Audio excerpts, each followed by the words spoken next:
Okay, welcome back, everyone. Thanks for joining me as always, and thanks for everyone that has pushed us to 500 subscribers. Actually, we broke it. I want to thank you all very much, and also encourage you to continue to share this with your friends and encourage other collectors to join up. Because, like I say, it always helps the hobby. It helps everyone. The more exposure there is to these cool old collectibles. And you know what? I always say it's better than twerking on TikTok and all the other crap and some of these YouTube shorts that are like pretty mind-numbing. So it'll actually, in a cultural sense, help society as well. And I'm not kidding when I say that. So anyway, with that out of the way, and thank you again. Today I have the battery-operated Martian Supersensitive Space Radar Patrol. Is that a mouthful or what? Now, this box, let's get this box out of the way. It's kind of a big toy, and the function is going to be a little tough to show, but this box reminds me of that white Space Scout. In fact, let me move him back a little bit. Just like the bright colors, kind of like a 60s blacklight poster, I always say. And one thing that I find really unusual, these letters here almost seem kind of like something you would see in an Islamic sense, the style. Look at that, like has the crescent under there. It's not your typical font. There might be a font that some of you recognize, and if you do recognize it as a common font, but to me this kind of has like that Middle Eastern influence, or the Middle Kingdom, perhaps. It's kind of cool. I don't recall anything quite like this Space Radar Patrol font. And of course, the other part of it, the Martian Supersensitive, is just kind of like a shadow boxed letter. But, bright colors. I think it lacks a little detail compared to some of the other boxes. But it's still very cool and has a lot of stuff going on. Your alien landscape, I'm presuming that's Earth in the background, and this guy's in his Jeep.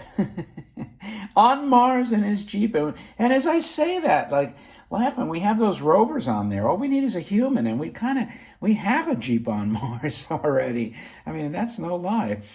And I guess this is sort of the instrument brains, if you will. I'm trying to figure out what this, or like a fusion reactor or something. And then, of course, there's a radar antenna. Broadcasting back to NASA, I guess. And here's the side panel. Again, very cool. Cool stuff. Nice rocket there. Something about it doesn't have, like I said, quite the level of detail. And here's your end panel. So, again, very colorful, very cool. And then the Jeep itself, I've seen this Jeep, and it's a big, heavy piece, too. I've seen this size used on other just military Jeeps and things of that nature. And what makes, if you're going to get a super sensitive, right, you want to make sure that your double bubble domes there aren't cracked and broken. These are clearly original. A couple little scuffs on them, but nothing you want to mess with. And I'm going to show you some Easter eggs on the astronaut, too.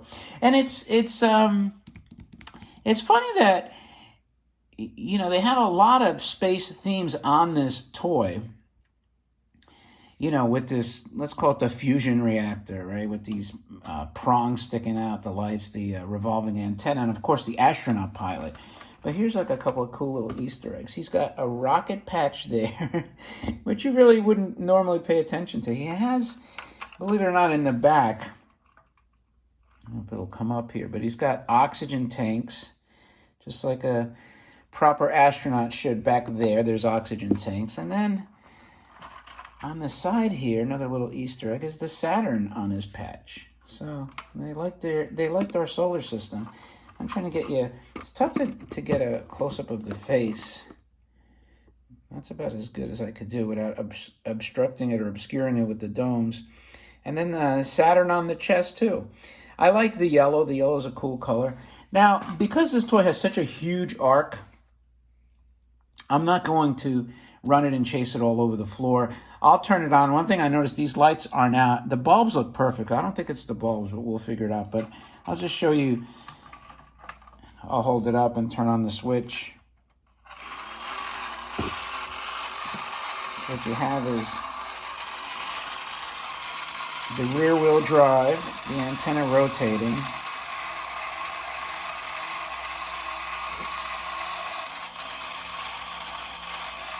A little jamming action.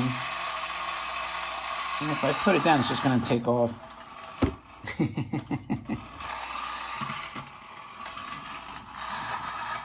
So it does have enough momentum to, you know what we'll do? We'll turn the wheels this way. Let's see if he goes into a complete loop without hitting the wall. Yep, there he goes. No, that's even better. I'll have it drive around my camera set. That's actually pretty cool. And it's keeping a tight arc. Let me get this box centered.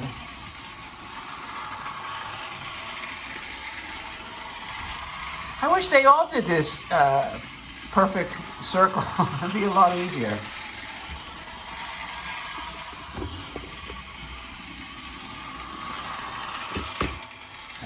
So his radius was narrowing.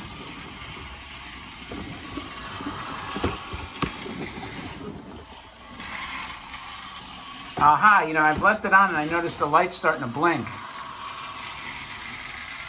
which is a good thing.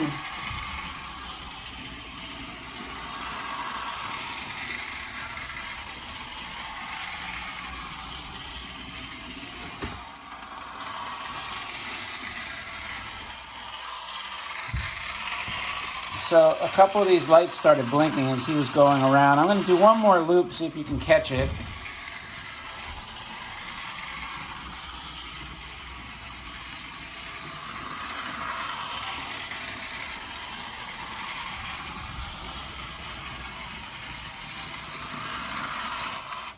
You know, the problem is it happened off camera, of course, the blinking. And I have the flash on because it's a dark day. And so I didn't bother to turn the flash off because that's obscuring the lights, though, unfortunately. But anyway, that's your Martian Supersensitive. It's an extremely cool, desirable space toy. And like I said, it's often missing the original antenna, which this has. The domes are maybe half the time cracked, split, broken, not even there. I do believe there's a couple people that make replacements. And it has this beautiful, colorful box, and that's it. Anyway, listen, thanks as always for joining me. I know this video ran a little long, but you know, it's a big toy. It has a lot of stuff going on, so it takes a while to explain it. And if you like this, as I always encourage you, thumb up the video, leave a remark. I tend to respond. And don't forget to subscribe. And thanks again for all the old-timers and the new-timers that helped push this past that 500 mark. And hopefully we'll continue. Now, our next goal is 1,000. So with that in mind, oh, and by the way, I will have something picked out to give away. And originally I was going to do the Horikawa, but I noticed at the Robot Hut, he's got a Horikawa robot that just needed like some feet and a battery door. So if it's a good match, I may just donate that to him so he can complete that toy, and then I'll pick a different one to give away for the first giveaway of 500 subs. So thanks again, and with that, stay tuned. I'll talk to you later.